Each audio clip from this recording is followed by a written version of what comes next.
Hello friends, welcome back to my channel. आपका स्वागत है मेरे इस प्यारे से यूट्यूब चैनल में, जिसमें मैं आपको करवाने वाली हूँ कॉम्पिटिटिव एग्जाम की तैयारी, जिसमें मैं आपकी पॉलिटी की तैयारी करवाने वाली हूँ सबसे पहले। ठीक है। और से मैंने कुछ नोट्स भी बना रखे हैं। ये रहे हमारे कुछ शेड्यूल्स के नोट्स, इंग्लिश हिंदी दोनों में ही ये नोट्स अवेलेबल हैं। और मैं अब आपको इसमें से सारा निचोड़ आपको पढ़ाने वाली हूँ, और साथ में जनरल नॉलेज की जो रिसेंट की जो ऑब्जेक्टिव है उसमें से मैं आपको ऑब्जेक्टिव क्वेश्चन भी करवाऊंगी। ओके, सो स्टार्ट करते हैं वीडियो को। वीडियो शुरू करने से पहले मैं आपको एक इंपॉर्टेंट बात बता देना चाहती हूँ। पे लिख रखा है साइड में, ये ऐसे ही नहीं लिख रखा है मैंने, कि आपको स्क्रीन पे भी दिख रहा होगा कि ये क्वेश्चन एक्चुअल में आ रखे हैं। ठीक है। तो आपसे एक रिक्वेस्ट है कि वीडियो को पूरी देखना और उसके बाद जाकर के डिसाइड करना। ठीक है। सो मैं उम्मीद करती हूँ आपको ये वीडियो पसंद आएगी। सो वीडियो को स्टार्ट। तो हम क्या देखते हैं, सबसे पहले भाग वन। ठीक है। भाग वन में क्या बोल रखा है, संघ और उसका राज्य, जो कि हमारे इंग्लिश में क्या होता है, यूनियन एंड इट्स टेरिटरीज। ठीक है। ये आर्टिकल 1 से लेकर 4 तक इसके बारे में डिस्क्राइब किया गया है। ठीक है। तो आर्टिकल 1 हमारा क्या कहता है कि भारत राज्यों का समूह होगा, बजाय इसके कि राज्य के समूह का। ठीक है। जो कि राज्य का समूह किसे बोला गया, अमेरिका को बोला गया। ठीक है। आर्टिकल 2 हमारे किसी रिलेटेड बात करता है, भारत के बाहर के क्षेत्र जितने भी भूटान पाकिस्तान से हम कोई भी जगह जो अपने अंदर में मतलब कि प्लेस जो है या फिर एरिया ऐड कर सकते हैं, और आर्टिकल अंदर जितने भी क्षेत्र उसको हम घटा सकते हैं या फिर बढ़ा सकते हैं। ठीक है। आर्टिकल 4 में हमारी किससे रिलेटेड बात की गई कि हम लोग बना सकते हैं, आर्टिकल 2 से रिलेटेड और 3 दोनों के ऊपर। ठीक है। अब हमारा भाग 2 क्या बोलता है, सिटीजनशिप यानी नागरिकता से रिलेटेड बात करता है। ठीक है। जैसे कि जो कि हमारे 5 से लेकर 11 तक में डिस्क्राइब किया गया। और जो हमारा भाग 3 है वो मूल अधिकार से रिलेटेड है। ठीक है। और फंडामेंटल राइट्स इसको हम इंग्लिश में बोलते हैं, जो कि आर्टिकल 12 से लेकर 35 तक है, तो सबको पता ही होगा। ठीक है। एंड आर्टिकल 4 हमारा जो है राज्य की नीति निर्देशक तत्व। ठीक है।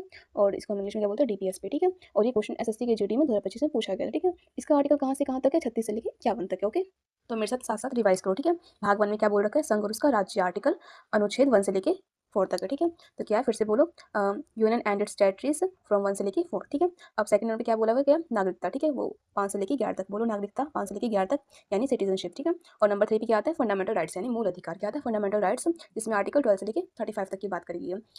पार्ट 3 में फिर से बोलो, फंडामेंटल राइट्स, जिसमें आर्टिकल 12 से लेके 35 तक की बात करी गई है। ठीक है। उसके बाद हमारे पास क्या आता है, भाग नंबर 4 मतलब पार्ट 4, जिसमें हमारे डीपीएसपी की बात करी गई है, फ्रॉम 36 से लेके 51 आर्टिकल। कौन सा आर्टिकल है, 36 से लेके 51। फिर इसके बाद 4A की बारी आती है, जो फंडामेंटल ड्यूटी की बात करता है। ठीक है। 51A में किसकी बात करता है, फंडामेंटल ड्यूटी की, किसमें, 51A में। 4A से 51 है। ठीक है। हमारे पास क्या आता है, फिफ्थ नंबर पे यूनियन। ठीक है। ये इसके अंदर क्या होता है, 52 से लेके 151 तक। ठीक है। इसमें एक आर्टिकल 123 होता है। ठीक है। जो कि ऑर्डिनेंस मेकिंग पावर देता है किसको, प्रेसिडेंट को। ओके, फिर इसके बाद हमारे पास किसकी बारी आती है, स्टेट की। ठीक है। जिसमें ये 152 आर्टिकल से लेकर के 237 आर्टिकल तक होता है। ठीक है। और ये भी क्वेश्चन पूछा गया था सीएचएसएल के 2022 के एग्जाम में। ठीक है। अब देखो, जो हमारा पार्ट 7 है, ये अब जो है भारतीय संविधान में नहीं है। ठीक है। तो 7वें संविधान संशोधन द्वारा इस अधिनियम को 1956 द्वारा इसको रद्द कर दिया गया था, हटा दिया गया था। ठीक है। अब उसके बाद हमारे पास क्या आता है, भाग 8। ठीक है। जिसमें संघ राज्य क्षेत्र की बात करी गई है। ठीक है। जो कि आर्टिकल 239 से लेकर 240 तक है। फिर इसके बाद बारी किसकी आती है, पार्ट 9 की, जो पंचायत से रिलेटेड बात करता है। ठीक है। जो कि 243 से लेकर 243 ओ तक है। ठीक है। अब बारी किसकी आती है, 9B की, सहकारी समितियां, 243 ZH से लेकर 243 ZT तक। ठीक है। ये क्वेश्चन भी पूछे गए हैं तीनों के तीनों। चलो देखो, फिर से एक बार रिवाइज करते हैं। 5 यूनियन संघ की बात करता है, 52 से लेकर 151 आर्टिकल में आता है। 6 जो हमारा स्टेट की बात करता है, 152 से लेकर 237 तक। ठीक है। 5 6 7 हटा दिया गया है। ठीक है। 8 9 9, पहले मैंने 9B लिख दिया, फिर 9A लिख दिया। ठीक है। सो कंफ्यूज मत होना, सॉरी। एंड 9A में हमारी किसके रिलेटेड बात होती है, नगर पालिकाओं से, म्यूनसिपैलिटी से रिलेटेड इसमें बात होती है। ठीक है। अब देखो, 10th अनुसूची एवं जनजाति से रिलेटेड बात करता है। ठीक है। इसका आर्टिकल कितना, 244। ठीक है। तो यहाँ से अब किसकी बारी आती है, पार्ट 14 की। ठीक है। पार्ट 14 में हमारे पास क्या दे रखा है, संघ और राज्य के अधीन सेवा। ठीक है।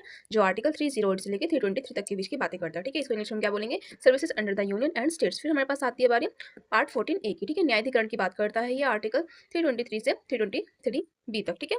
जिसको हम इंग्लिश में क्या बोलते हैं, ट्रिब्यूनल। ठीक है। फिर हमारे पास क्या आता है, पार्ट 15। पार्ट 15 में क्या दे रखा है, निर्वाचन, जिसमें आर्टिकल 324 से लेकर 329 तक की बातें करता है। उसके बाद आता है इसके अंदर इलेक्शन कमीशन। ठीक है। जिसको हम इंग्लिश में इसी को इलेक्शन कमीशन बोलते हैं। एंड फिर हमारे पास क्या आता है, पार्ट 16, जिसमें कुछ वर्गों के लिए आरक्षण की बात करी गई है। पार्ट 16 क्या बात करता है, कुछ वर्गों के आरक्षण के लिए। पार्ट 15 किसकी बात करता है, निर्वाचन के लिए। पार्ट 14A किसकी बात करता है, न्यायाधिकरण के लिए। पार्ट 14 किसकी बात करता है, संघ और राज्य के अधीन सेवा के लिए। ठीक है। अब इसके आर्टिकल की तरफ एक बार गौर कर लेते हैं। ठीक है। 308 323 से रिलेटेड किससे बातें करता है, हमारा पार्ट 14। और पार्ट 14A का 323A से 323B तक। ठीक है। क्योंकि इसके अंदर ऐड किया गया ना, इसलिए यहाँ पे भी इसको ऐड कर दिया गया। ठीक है। 15 वाला हमारा किसकी बात करता है, 324 से 329 तक की। ठीक है। और 16 वाला 330 से 342 तक। ठीक है। अब आगे देखते हैं।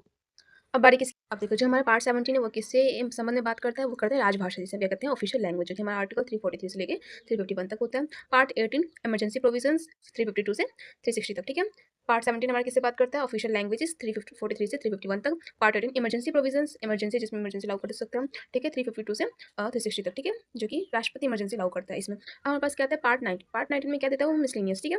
और इसके हमारे पास क्या आता है, पार्ट 20। पार्ट 20 में क्या आता है, कॉन्स्टिट्यूशन अमेंडमेंट एक्ट। ठीक है। जिसमें कि हम अपने संविधान में संशोधन कर सकते हैं। हैं, ये आर्टिकल 368 में बात करता है, जो कि हमारा क्वेश्चन पूछा गया 2022 में, ठीक है, CHS में। अब उसके बाद किसकी बारी आती है, पार्ट 21 की, ठीक है।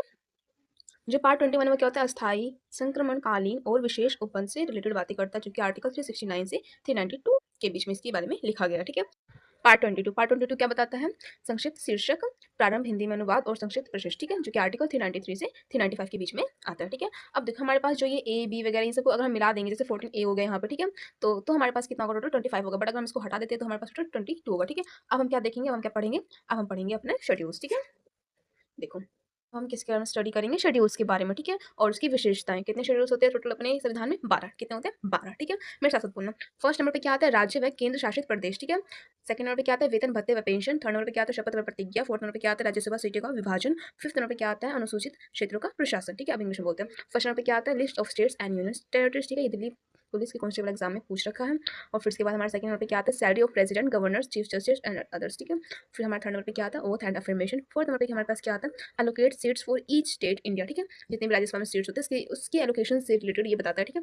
और उसके बाद हमारे पास क्या आता है फिफ्थ नंबर पे, उसके बाद ये फिफ्थ नंबर पे क्या बताता है, administration and control of SC and ST, ठीक है। सिक्स नंबर पे क्या बताता है, इसमें भी हमारे पास ट्राइबल आ जाता है, जो कि कहाँ का है, मतलब नॉर्थ ईस्ट स्टेट में कौन कौन से स्टेट होते हैं, असम, मेघालय, त्रिपुरा, मिजोरम एंड अरुणाचल प्रदेश, ठीक है। उसके बाद हमारे पास क्या आता है, सेवंथ शेड्यूल क्या बताते हैं, 3 सूचियाँ, केंद्र, राज्य और समवर्ती, ठीक है। पावर को डिवाइड किसमें किसमें किया गया है, सेंटर एंड स्टेट के बीच में डिवाइड किया गया है, ठीक है। ये GD CHSL में ये क्वेश्चन पूछा गया था, ठीक है। अब इधर देखो, जो यूनियन, स्टेट एंड कंट्रोल, तीन मतलब 3 लेवल पे क्या होती है, गवर्नमेंट होती है, बट जो कंट्रोल होता है इसके दोनों ही गवर्नमेंट जो है कानून बना सकते हैं, ठीक है। सबसे पहले कितने सब्जेक्ट होते हैं, 97, कितने होते हैं, 97, फिर 66 और फिर 47, ठीक है। अब देखो, अब आगे देखते हैं, हमारे पास क्या था, एट्थ, ठीक है। एट्थ शेड्यूल जो है वो क्या बताता है, 22 भाषाओं के बारे में बताता है, जिसमें कि हमारे पास भाषाएं दे रखी है। ये 22 भाषाएं कौन कौन सी है, सबसे पहले जो था 1967 तक हमारे पास 14 भाषा थी, ठीक है। फिर उसके बाद हमारे 8 भाषा जो है बाद में ऐड करी गई, ठीक है। सिंध को जो है, सिंधी भाषा को कब ऐड किया गया, 1967 में 21st कॉन्स्टिट्यूशन अमेंडमेंट एक्ट के थ्रू, ठीक है। फिर कोंकणी, मणिपुरी, नेपाली इनको ऐड किया गया 1992 में 71st कॉन्स्टिट्यूशन अमेंडमेंट एक्ट के थ्रू। फिर हमारे पास फोर्थ नंबर पर संथाली, मैथाली, बोडो, डोगरी इन सबको ऐड कब किया गया, 2003 में 92 कॉन्स्टिट्यूशन अमेंडमेंट एक्ट के थ्रू, ठीक है। 9th शेड्यूल में क्या आता है, भूमि सुधार व कानूनों का संरक्षण करना, ठीक है। और ये कब लाया गया था, 1951 में, जब फर्स्ट कॉन्स्टिट्यूशन अमेंडमेंट एक्ट हुआ था तब क्या आया था हमारा 9th शेड्यूल, जिसमें भूमि सुधार व कानूनों का संरक्षण किया गया था, ठीक है। अब देखो हम 10th देखते हैं, थोड़ा सा ऊपर नीचे हो गया था, तो अब हम बात करते हैं 10th शेड्यूल की, जो दल बदल कानून, एंटी डिफेक्शन लॉज के बारे में बताता है, ठीक है। 52nd कॉन्स्टिट्यूशन अमेंडमेंट एक्ट हुआ था, मतलब संशोधन किया गया था 1985 में। उस टाइम किसी गवर्नमेंट थी, राजीव गांधी की गवर्नमेंट थी, ठीक है। 10th शेड्यूल में फिर इसको ऐड कर लिया गया, ठीक है, कि कोई भी दल बदल नहीं कर सकता है, कोई भी एक पार्टी दूसरी पार्टी में इलेक्शन के बाद नहीं जा सकती, इलेक्शन के पहले चाहे वो कितने भी दल बदल कर ले, ठीक है। हमारे पास क्या आता है, 11th शेड्यूल। 11th शेड्यूल किस रिलेटेड बातें करता है, पंचायत, जिसमें 73वां संशोधन करके इसको ऐड किया गया था, पंचायत, जिसमें कि हमारे पास 29 सब्जेक्ट्स होते हैं, ठीक है। और हम इसी में साथ साथ दोनों कंपेयर भी कर लेते हैं, 11th और 12th दोनों शेड्यूल के, ठीक है। 11th शेड्यूल जो है 11th पंचायती राज के बारे में बताता है, और 12th म्यूनसिपैलिटी से रिलेटेड बातें करता है। और ये रूरल एरिया में है, ये अर्बन एरिया में है, ठीक है। ये 73rd कॉन्स्टिट्यूशन अमेंडमेंट एक्ट में हुआ था, और ये 74th कॉन्स्टिट्यूशन अमेंडमेंट एक्ट में हुआ था, ठीक है। इसमें 29 सब्जेक्ट होते हैं, इसमें 18 सब्जेक्ट होते हैं, और ये भी 1992 में हुआ था, और ये भी 1992 में इसको ऐड कर लिया गया था, ठीक है। एक बार मेरे साथ साथ रिवाइज करो, ठीक है। सबसे पहले हम क्या देखेंगे, 11th शेड्यूल, ठीक है, जो कि हमें पंचायती राज, नंबर 1 पे क्या आते हैं, पंचायती राज है, ठीक है। और ये कहाँ पे है, रूरल एरिया में है। Number 3 73rd constitution amendment act के थ्रू इसको ऐड किया गया था। नंबर 4 29 सब्जेक्ट्स होते हैं, और नंबर 5 कब ऐड किया गया था, 1992 में, ठीक है। अब 12th शेड्यूल, सबसे पहला नंबर ये म्यूनसिपैलिटी से रिलेटेड है, और ये अर्बन एरियाज में है। फिर 74th कॉन्स्टिट्यूशन अमेंडमेंट एक्ट के थ्रू इसको ऐड किया गया था, 18 सब्जेक्ट्स होते हैं इसके अंदर, और ये 1992 में ऐड किया गया था, ठीक है। अब हम इसी क्वेश्चन प्रैक्टिस करेंगे, इंग्लिश हिंदी दोनों मीडियम में करेंगे। सबसे पहले हम इंग्लिश मीडियम वालों को करवाएंगे, उसके बाद हिंदी मीडियम वालों को, ठीक है। तो चलो आओ देखते हैं। तो इसमें अब हम क्वेश्चन प्रैक्टिस करेंगे, ठीक है। तो हमारे पास पहला क्वेश्चन क्या आता है, सबके सब साथ साथ ही अपना आंसर नोट डाउन करते जाएं, ठीक है। और फिर उसके बाद मैं लास्ट में सबको आंसर बताऊंगी, ठीक है। नहीं, साथ ही साथ आंसर भी बताते हुए चलूँगी, ठीक है। तो अपना अपना आंसर भी साथ साथ मैच करते जाना, ठीक है। तो सबसे नंबर 1 पे क्या आता है हमारे पास, from the following language listed in the 8th schedule of the constitution pick out of one which is official language of state. इसमें क्या बता रखा है कि ऐसा कौन सा लैंग्वेज जो कि हमारे कॉन्स्टिट्यूशन में नहीं है, तो कौन सी लैंग्वेज है यहाँ पे, उर्दू, ठीक है। बी नंबर पे हमारे पास क्या आता है, the item education belongs to, ये कौन से एजुकेशन जो है वो किस लिस्ट में आता है, union state concurrent residuary subjects, ठीक है। तो अपना जवाब थोड़ा सा सोचो, फिर इसका बताते हूँ, ये आएगा सी कॉन्करेंट लिस्ट में, ठीक है। उसके बाद हमारे पास क्या आता है नंबर 3 पे, how many schedules of the constitution of India contains, ठीक है। कितने शेड्यूल्स होते हैं, ये तो सबको पता है, 12, ठीक है। अब उसके बाद हमारे पास आगे देखते हैं फोर्थ क्वेश्चन देखो, which article of the Indian constitution provides for the institution of Panchayati Raj, ठीक है। कौन सा आर्टिकल आएगा इसके अंदर, आर्टिकल 40, ठीक है। अब उसके बाद आता है हमारे पास article 1 of the constitution declared India as, India को क्या डिक्लेयर करता है वो, यूनियन ऑफ स्टेट्स, ठीक है। How many articles are there in the Indian constitution, कितने आर्टिकल्स होते हैं अपने इंडियन कॉन्स्टिट्यूशन में, 395, ठीक है। अब आगे देखते हैं कौन सा पार्ट है इंडियन कॉन्स्टिट्यूशन का जो कि डील करता है फंडामेंटल राइट से? पार्ट 1, पार्ट 2, पार्ट 3 या फिर पार्ट 4, ठीक है? कौन सा है यहाँ पे? पार्ट 3, ठीक है? अब हमारे पास क्या आता है पार्ट 4 में of constitution of India deal किससे डील करता है? पार्ट 4 सबको पता है, जल्दी बताओ, फटाफट से आंसर दो अपना। 9th क्वेश्चन का, 9th क्वेश्चन का आंसर क्या हो जाएगा? सी, डीपीएसपी, ठीक है? Directive principle of state policy, okay? अब उसके बाद बारी आती है किसकी? 10th, power, authority and responsibility of municipalities are listed which one of the following schedules of the Indian constitution of India, ठीक है? तो ये म्युनिसिपैलिटीज किस में आएगा? जल्दी बताओ, अभी मैंने जस्ट पढ़ाया था। 10th क्वेश्चन का आंसर दो फटाफट से, इसका आंसर क्या आएगा? डी, ठीक है? 12th, okay? आगे देखते हैं। आगे है how many languages have recognise by constitution, जल्दी बताओ, इसका आंसर क्या है? सी, ठीक है? 22 लैंग्वेजेस, ठीक है? अब उसके बाद हम देखते हैं इसमें क्या बता रखा है? As we all known child labour is totally ban in India, ठीक है? आर्टिकल 24 में as per the child means a person who has not completed, तो इसका मतलब क्या है कि एज चाइल्ड हम किसे मानेंगे, जो कि इसका आंसर क्या आएगा? 14 ईयर्स ऑफ हिज या फिर हर एज, ठीक है? अब उसके बाद आगे देखते हैं which one of the following articles of the constitution of India has provision for the president to proclaim emergency, कौन सा आएगा इसका आंसर? 14 का जल्दी बताओ, 14 का आंसर क्या आएगा? आर्टिकल 352, ठीक है? जो कि हमारे प्रेसिडेंट को प्रोक्लेम करते हैं इमरजेंसी के लिए। हमारे पास क्या आता है? 15, फिर में क्या क्या क्वेश्चन पूछ रखा है? Schedule 9th of the Indian constitution deal with, किसे डील करता है शेड्यूल 9? 15 का जल्दी से आंसर बताओ, इसका आंसर क्या आएगा? C, certain acts as and regulations of state legislatures dealing with land reforms and abolition of zamindari, ठीक है?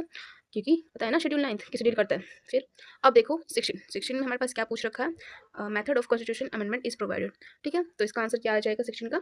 इसका आंसर है सी, आर्टिकल 368, ठीक है? क्या हम कॉन्स्टिट्यूशन अमेंडमेंट कर सकते हैं किसके थ्रू? आर्टिकल 368 के थ्रू, ठीक है? अब देखो 17 क्वेश्चन में क्या पूछ रखा है? Part 3 of the constitution of India related to, किससे रिलेटेड है पार्ट 3?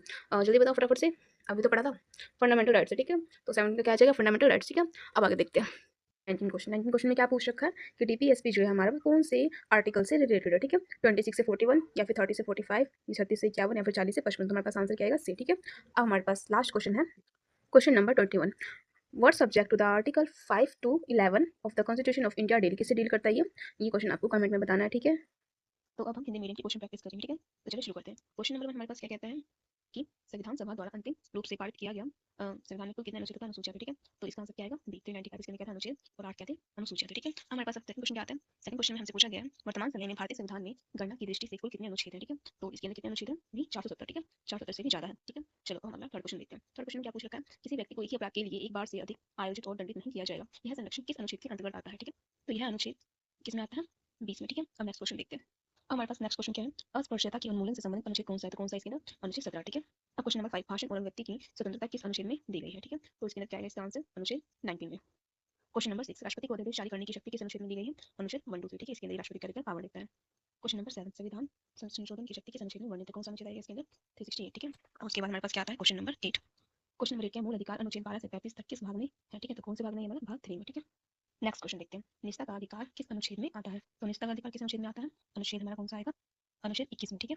क्वेश्चन नंबर 10, राज्य की नीति निर्देशक तत्व अनुच्छेद 36 से 51 तक किसमें आते हैं? तो किसमें आते हैं?